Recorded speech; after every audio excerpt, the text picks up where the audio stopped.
சரி, அப்போ வளையோசை கலகலவனவன்னு ஆரம்பிக்கலாமான்னாரு. வளையோசை கலகலகலவன கவிதைகள் பிடிக்குது கொடு கொடுதென்றல் காற்று. ஃபர்ஸ்ட் பேக்ரவுண்ட்ல வந்து ஃப்ளூட் கொடுத்துருக்கேன். அந்த ஃப்ளூட்டை வாசிக்கிற நெப்போலியன் அவர்கள் அதை பற்றி சொல்லுவார்.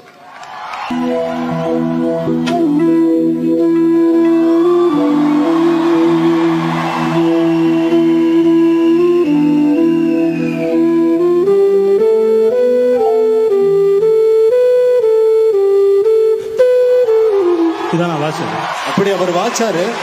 அப்படி அதை வாசிக்க கூடாதுன்னு சொல்லி அவர் சொன்ன இடங்கள் சில ஆக்சென்ட் எக்ஸ்ட்ரா கொடுக்க சொன்னாரு. அதுக்கப்புறம்